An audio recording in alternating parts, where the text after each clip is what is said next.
Hi everyone, and thank you so much for joining us today. During our webinar today, we're going to talk about finding ebooks and digital curriculum resources. My name is Emily Scharf, and I'd like to welcome you today. I will be taking over for Judy Gazy as Interim School of Education Liaison starting in early February. I'll be talking to you first, and then you'll hear Judy for a while. And then we'll make sure at the end that you, again, learn how to get help from the library. But we're going to go ahead and jump right in and talk about finding ebooks or electronic books. So we have lots of ebooks here available from the library. We have many different platforms, and we'll talk a little about that and do some demonstration about how to find those. So we'll talk about searching, we'll talk about how to get help using the ebook databases, and we'll talk about some of the features that are available with using ebooks, so bookmarking, downloading, searching within the book, things like that. So I'm going to go ahead and jump over to the library's website, and we're going to go ahead and talk through where to find electronic books on the website. So what you're looking at right now is the library's website. You can find this at library.webster.edu.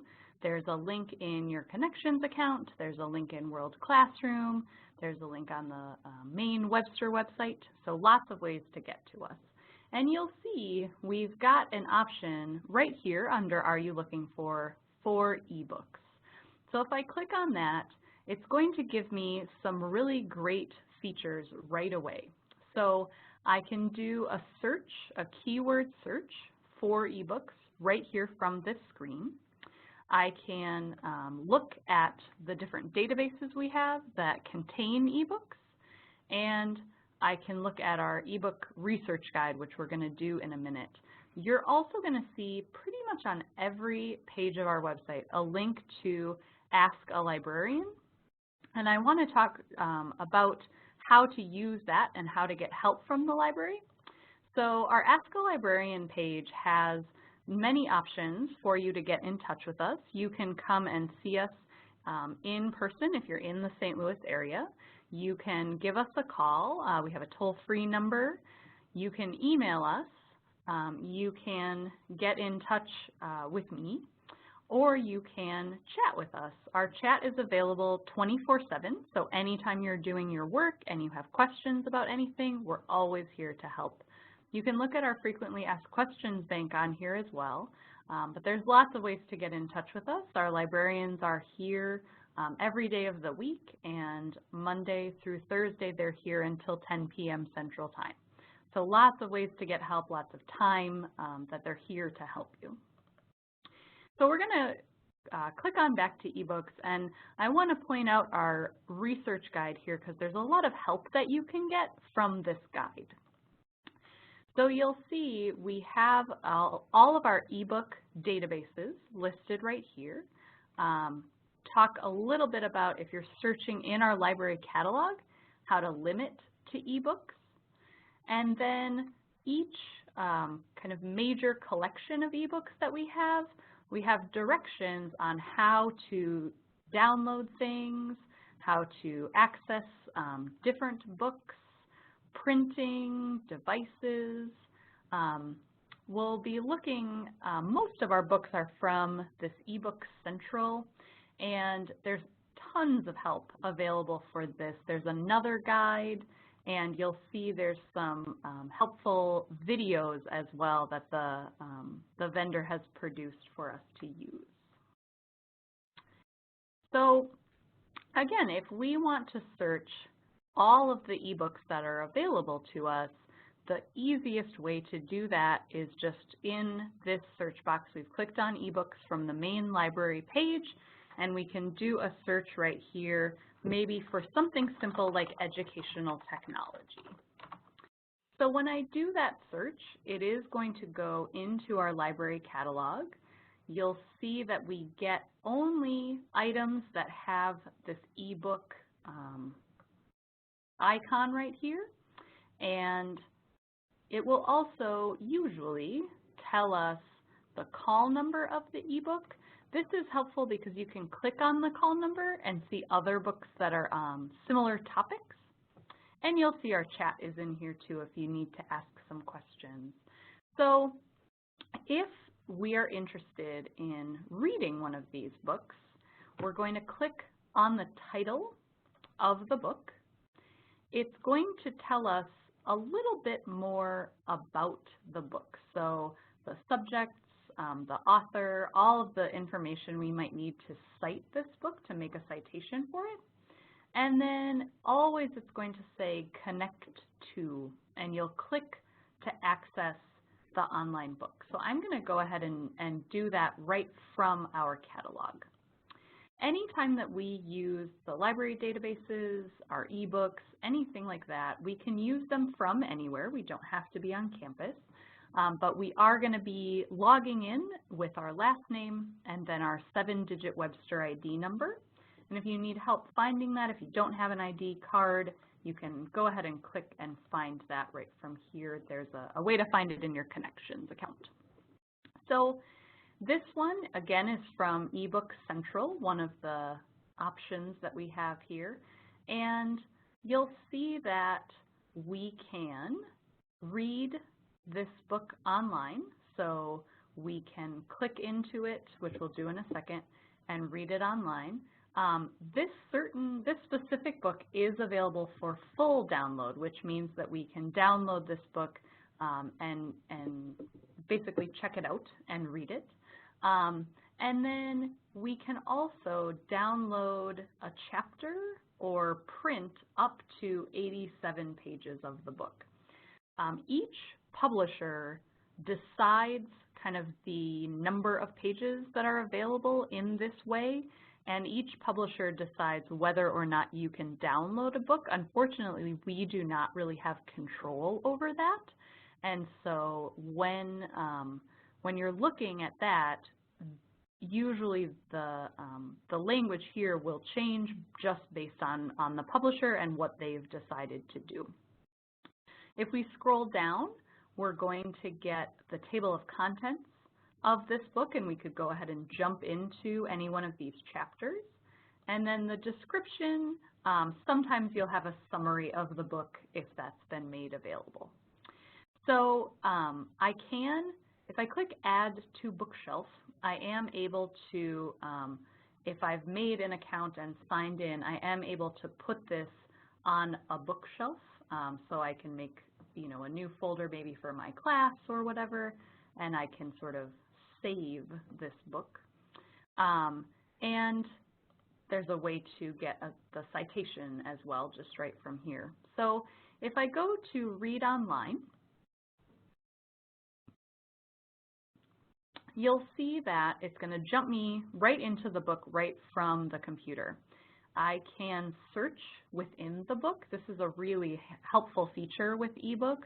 Sometimes you want to find a specific word or person or something like that. Or again, I can jump to these different sections. You'll also see all these icons here at the top. So printing, there is an icon for highlighting and adding notes. And that's another reason that you're going to want to set up your own account within this database, because that is what's going to allow you to make those highlights and notes and save them. You can also add bookmarks within the book and zoom in and out and things like that. The other helpful thing here is when you click on this little question mark icon, it opens some really great help features and tells you kind of exactly, what's happening, why isn't this working, or how do I do this or that. And there's lots of questions that it will help you with right from here. So I'm going to close out of this, and we're going to go back to the home page, and I just want to mention, so again from ebooks, what we were looking at before was something from this eBook Central. Our other kind of biggest database filled with ebooks is this one, the ebook collection from the EBSCOhost company. It's going to work in a similar fashion, but just a little bit different because it's a different company.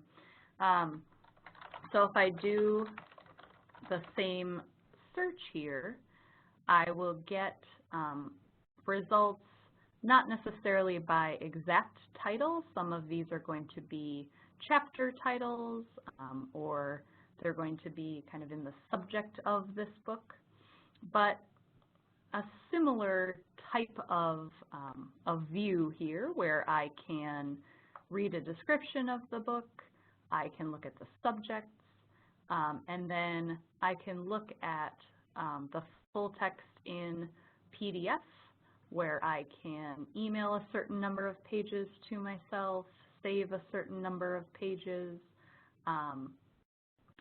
and get a permanent link to come back in here. Again, if I had signed in, if I had an account within this, I could make notes, and I can always search within an electronic book from here. So I think the best kind of way to get used to this is, again, to click on ebooks from our main page, do a search here to access every ebook that we have access to, and if you have any questions, make sure to check out that research guide for help, and of course you can always ask a librarian and get your questions answered that way.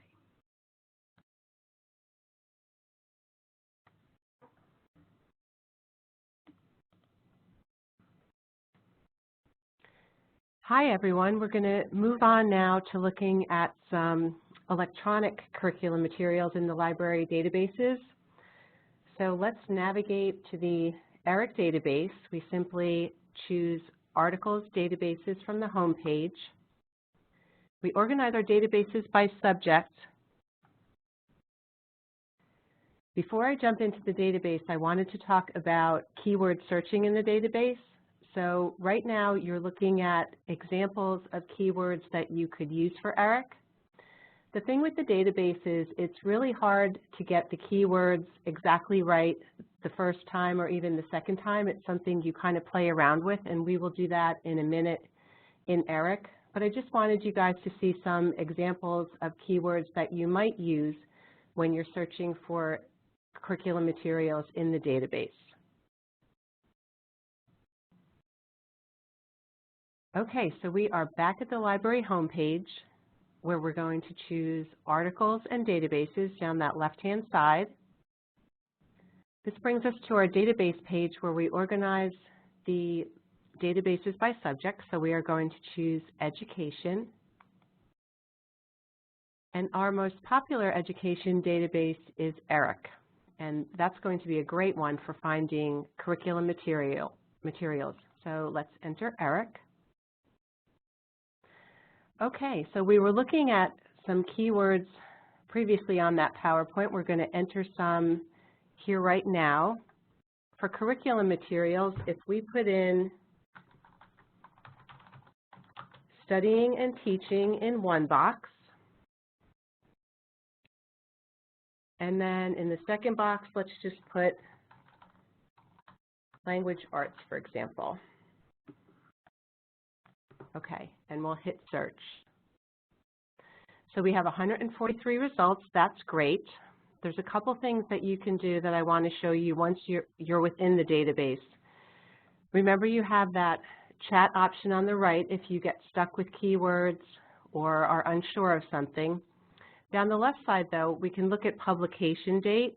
Know that you can click in this box to the left if you'd like to type a date in there to maybe look at, say, the last 10 years or whatever date range you would like to use, or you can also simply click on this bar and just slide it over and get to a date to create a date range that works for you, and it should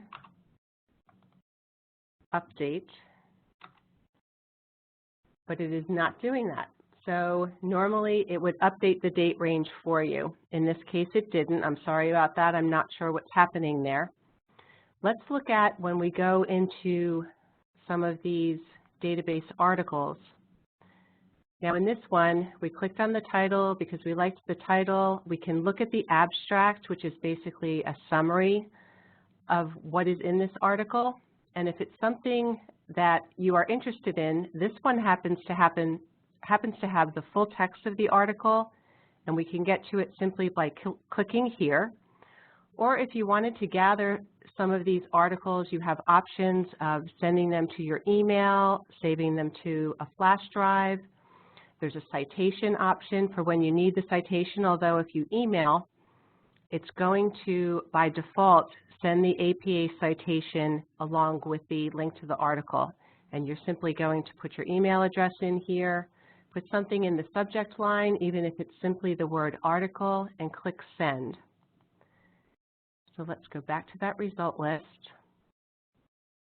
I wanted to see, okay, great. I wanted to see if I could find one where Eric does not have the actual article, just the title, and there's one right here.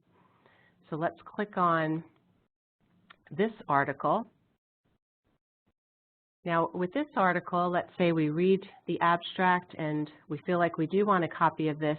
On the left side, there's an article linker button that will get us, or try to get us, the full text of the article. Let's see what happens in this case.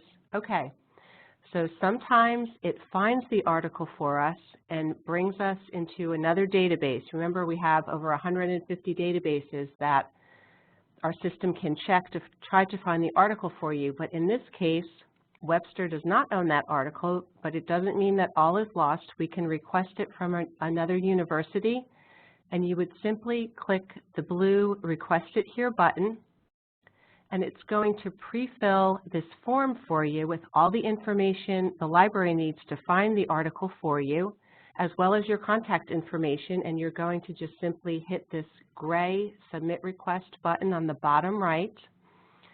Then once the library finds the article, it probably will take a day or two. Sometimes we're getting them as quick as 8 or 10 hours, but likely it's going to be 24 to 48 hours. You'll receive an email that'll bring you back to this page where you're going to click over here where under View, where it says Electronically Received Articles. You'll click there and you'll gain access to that article. Okay. I want to show you a couple more things in ERIC. Let's just go back. Sorry about that. Let me just get back into ERIC.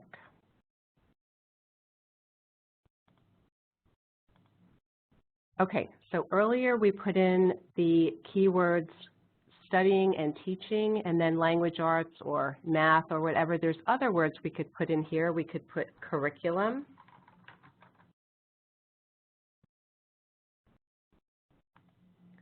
And then we could put another subject. I want to show you a trick with searching. It's using a wildcard character. So instead of entering the word mathematics, if I put math and then the asterisk, the symbol that is above the number 8, that's going to bring back results that have the word math or mathematics. It creates a wildcard character for me for the end of that word, and that's going to increase my returned search results. So, okay, that is quite large, 26,000. So we probably need to put something else in here. Maybe we could put the word lesson plans. There it is, highlighted for me. And so we can narrow down results, and we can always, if we wanted to add another word in this search box, we can simply hit that plus sign. And if we wanted to add several words, we can just continue to hit that plus sign. So that's a way to narrow down our search results to something more reasonable to search. We don't have time to search over 1,000 articles. We're going to shoot for something between maybe 80 and 150. And remember, you have different ways down the left side to limit your search results as well. Okay, so, oh, you know what? I want to show you one more thing in ERIC. We can look at some of the advanced search delimiters down the bottom here. I wanted to show you that you could limit by education level. So let's say you're looking for maybe grade 10, and we could put, how about we'll put biology in the search box, and then we can also limit by publication type. If you scroll down, if we look for Guides Classroom Learner, this is going to bring back possibly textbooks for the students. The Guides Classroom Teacher would bring back teacher editions for curriculum materials. Okay, in this case, we just got 2 items back, but that's just another way that we can search ERIC for curriculum materials. Okay, so the other thing I wanted to cover is finding videos for your courses. We can go again to the Articles and Databases page. We're going to look at some video databases. Specifically, we'll look at one called Films on Demand. So this is a list of all of our video databases. For your purposes, you're most likely going to find clips in Films on Demand, but just know that you have all these other databases with videos available to you if you're not finding what you want in Films on Demand. Get in this database, and we're going to simply search by topic. So let's say you're looking for film clips on school bullying.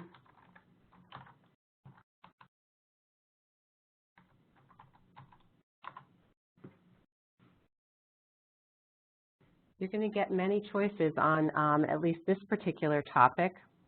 We can scroll down and see something that might be applicable for your purposes. Let's say you're teaching some middle school students. We can click on this title.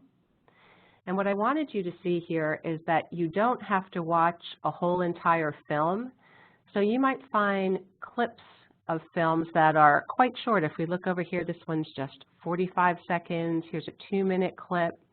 And we can scroll down within the film and have lots of options that are shorter. So it's not, you don't always, you can play the clip in its, or the film in its entirety, but you also have a lot of flexibility here with playing just the segments that are relevant for your class.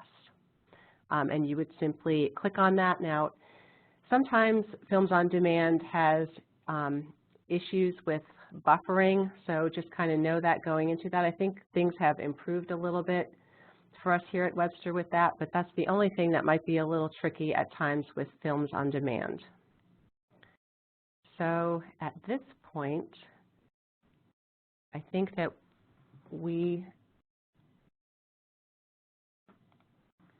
can go back to our PowerPoint, and I wanted to put up our contact information here one more time. Thanks for joining Emily and I today. Hopefully this was helpful for all of you. Remember that you can reach out to us at any time. We are always here to help, and for when you need immediate help, you can contact the reference desk. And that was under Ask a Librarian from the home page. All right, thanks for joining us. Thank you, everybody. We appreciate it.